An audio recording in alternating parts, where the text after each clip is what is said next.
Hello hi అందరికీ నమస్కారం. Welcome to Srimayi home foods. ఈరోజు శ్రీమయి హోమ్ ఫుడ్స్లో ఇంకొక రెసిపీ చేద్దామండి. అదేంటంటే మైసూర్ పాక్. మైసూర్ పాక్ చాలా రకాలుగా చేయొచ్చు. అందులో వన్ ఆఫ్ ది టైప్ మీకు చూపించడం కోసం ఈ వీడియో చేస్తున్నాను నేను. ఈ మైసూర్ పాకు క్రిస్పీగా అండ్ అంటే గుల్లగా రావడం కోసం చిన్న చిన్న టిప్స్ పాటిస్తే మనకు మంచిగా గుల్లగా వస్తుంది అండ్ తొందరగా కూడా రెడీ అవుతుంది. సో దానికోసం ఇక్కడ ఐటమ్స్ ఏంటో చూద్దాం. శనగపిండి, చక్కెర, ఈ రెండు కూడా ఈక్వల్ క్వాంటిటీలో తీసుకున్నా అండి నేను. అంటే ఇది 250 గ్రామ్స్ శనగపిండి, 250 గ్రామ్స్ షుగర్. మీరు ఎక్కువ కావాలంటే షుగర్ ఎక్కువ కూడా తీసుకోవచ్చు అండి, ఒక 50 గ్రామ్స్ వరకు ఎక్కువ తీసుకోవచ్చు. నెక్స్ట్ నెయ్యి ఒక 300 గ్రామ్స్. ఈ నెయ్యిలోనే కొద్దిగా ఆయిల్ కూడా వేసుకున్నానండి.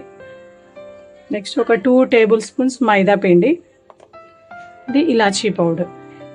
ఇప్పుడు ముందుగా మనము ఈ శనగపిండిలో కాస్త నెయ్యి వేసుకొని దాన్ని కలుపుకుందాం ఉండలు లేకుండా.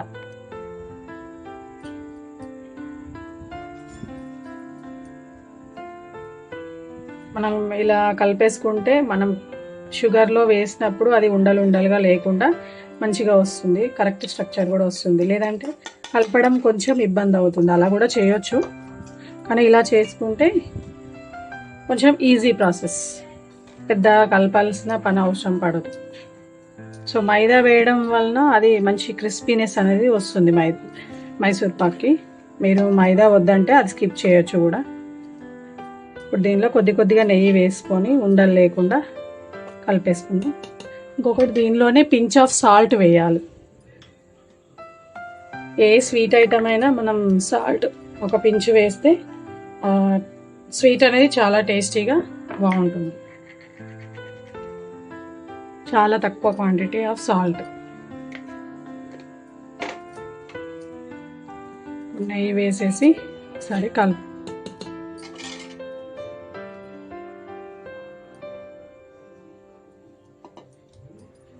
ఉండలు ఏం లేకుండా మంచిగా కలిసే విధంగా లూజ్గానే నెయ్యి వేసి కలుపుకుందాం. ఇలా ఉండలు ఏం లేకుండా మంచిగా కలిపేసుకోవాలి.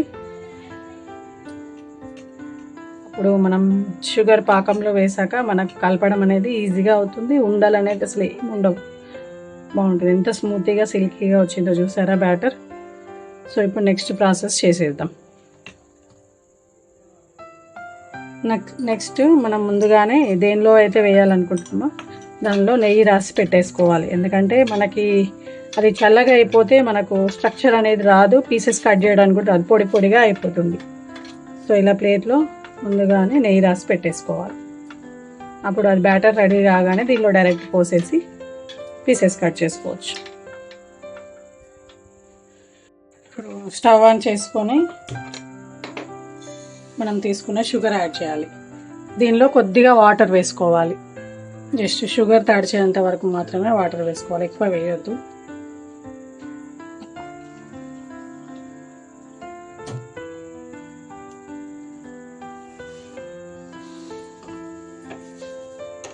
సరిపోతాయండి, ఇంతే, ఎక్కువ వాటర్ వేయద్దు. అండ్ ఇంకొక స్టవ్ దగ్గర నేను మనం నెయ్యి తీసుకున్నాం కదా, అది హీట్ చేసుకుంటున్నాను. అక్కడ నెయ్యి హీట్ చేసుకుంటున్నానండి. ఇది కుక్ అయినంతసేపు అది కూడా వేడవుతూనే ఉండాలి.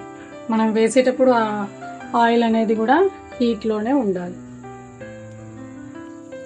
షుగర్ ఉడకడం స్టార్ట్ అయిందండి. ఇప్పుడు కొద్దిగా ఇందులో ఇలాచీ పౌడర్ వేద్దాం. ఒక 1/2 టేబుల్ స్పూన్ వేస్తున్నాను, మరీ ఎక్కువగా వేయట్లేదు. ఎందుకంటే ఇందులో ఇలాచీ ఫ్లేవర్ ఎక్కువైనా కానీ మైసూర్ పాక్ టేస్ట్ అనేది బాగుండదు. సో కొంచెం పాకం రానివ్వాలండి దీన్ని. సో పాకం వచ్చిందో లేదో ఒకసారి చెక్ చేద్దాం. వాటర్లో వేసుకుంటే మనకి తెలిసిపోతుంది.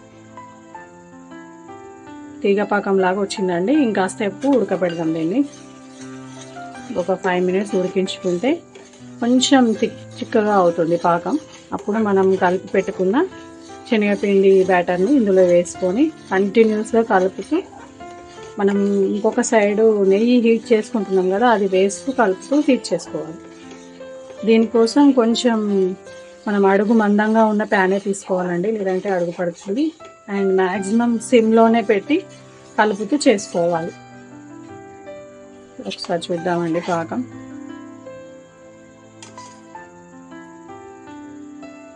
ముద్ద అవుతుంది.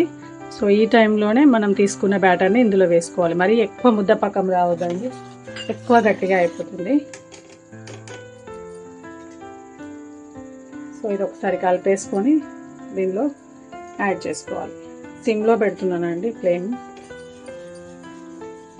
దీనిలో వేసాక కూడా కంటిన్యూ కలపాలి, లేదంటే ముద్దలు ముద్దలుగా అయిపోతుంది.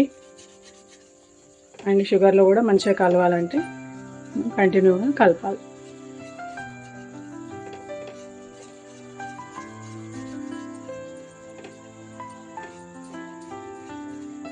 మంచి స్ట్రక్చర్ వచ్చిందండి దీనికి.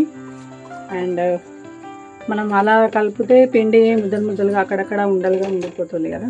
సో ఈ ప్రాసెస్ నాకు ఎందుకో మంచిగా అనిపించింది. అలా కూడా బాగుంటుంది, ఈ టైప్లో కూడా బాగుంటుంది. మనం 2 రకాలుగా చేసుకోవచ్చు. ఇది పచ్చివాసన పోయేంత వరకు ఇలా కలుపుతూ ఉడికించుకోవాలండి. అప్పుడే మనం హీట్ చేసిన నెయ్యి అనేది ఇందులో వేయదు. ఇది కొంచెం ఉడకడం స్టార్ట్ అయిన తర్వాతనే వేసుకోవాలి. అలా వేస్తే మనకు శనగపిండిలో ఉన్న పచ్చివాసన మొత్తం పోతుంది. అండ్ సిమ్లోనే పెట్టి ఉడికించుకోవాలి. ఆగమాగంలాగా హై ఫ్లేమ్ మీద పెడితే కుదరదు. సో సిమ్లో పెట్టి చేసేసుకోండి. గుల్లగుల్లగా మైసూర్ పాక్ అనేది ఫామ్ అవుతుంది, చూసారా.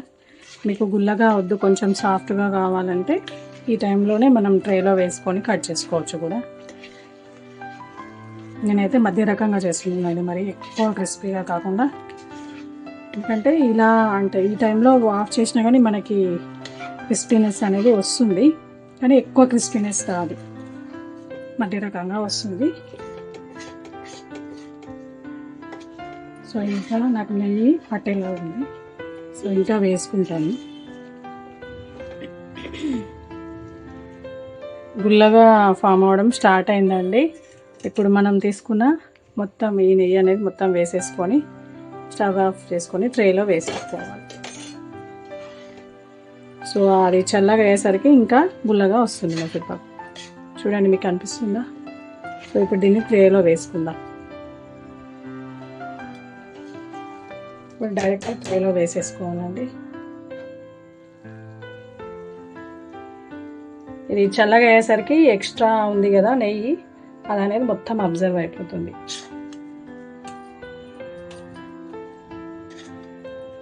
మనం ఎక్కువసేపు వెయిట్ చేస్తే ప్యాన్కి మొత్తం అతికిపోతుంది. సో అందుకే ఎక్కువ వేడిగా ఉన్నప్పుడే మనం ట్రేలో వేసేసుకోవాలి. వేసుకొని దీన్ని నీట్గా సెట్ చేసుకోవాలి ఈ ట్రేలో.